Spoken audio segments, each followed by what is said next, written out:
Ah, the office, where company values are used as decor, where you look away from your screen and are visually assaulted by inspirational song lyrics on the wall, with hits like Don't Stop Believing or Ain't No Mountain High Enough, as if reading that halfway through an existential crisis can put you back on track.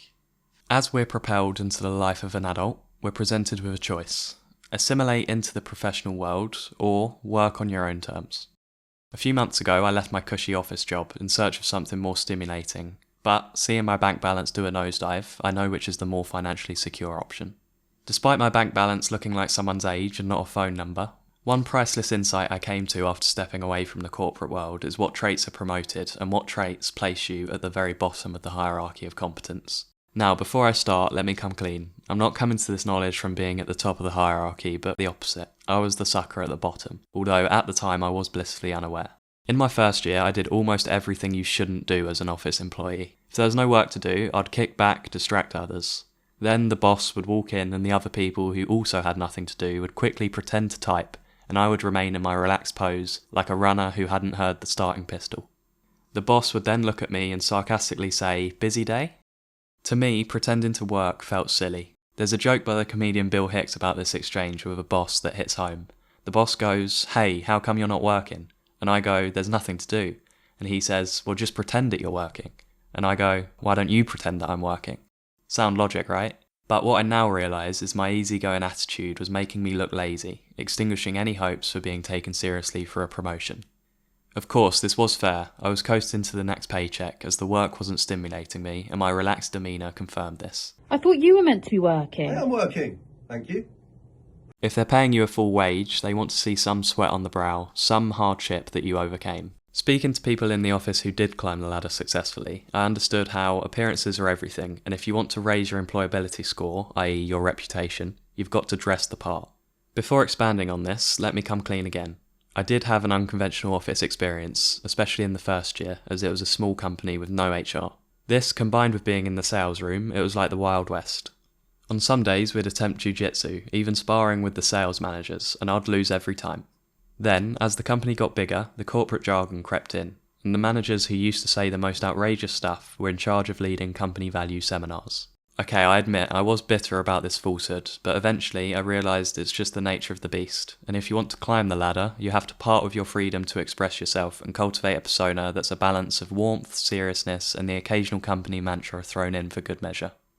Within the environment of the workplace, seriousness is viewed as being synonymous with competence.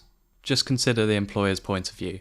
If they're looking for a manager, they don't want someone who is easygoing and playful, as this will set a bad example that will trickle down to those beneath them on the hierarchy. A manager in training is encouraged to keep away from being too friendly with their juniors for this very reason, as it blurs the lines between the two roles, that of a manager and of a friend, and it can lead to a slippery slope where the subordinate takes advantage of their boss's lightheartedness. Being the oversharer in the office is wrong, and there's a strong case for the necessity of having a mask in the workplace. It is not always appropriate to showcase your raw, unfiltered personality, i.e. in the middle of a company update. If we look at previous generations, they understood this dual personality and embraced it. They wouldn't have the blurred relationship of private and public life we have now, where we willingly share sensitive information with colleagues. This choice to overshare is a decision which may backfire in the future when we want to be taken seriously for a promotion. In the past, picture the 50s, the split would be less blurred. There'd be two different people, one private and the other public, keeping the two sides separate and only showing their softer side to their close friends, partner and family. And so they'd leave their private personality at home and every morning change into a costume which is fit for the workplace.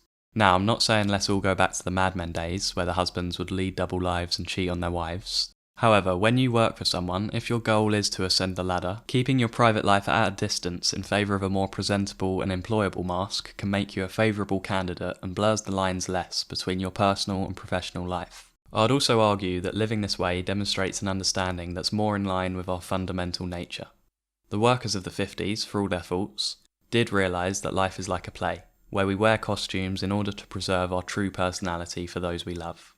It's naive and egotistical for us to assume that everyone needs to see the raw version of ourselves at all times, and in our culture, where oversharing is rampant both online and offline, keeping things separate is a trait which is hard to come by.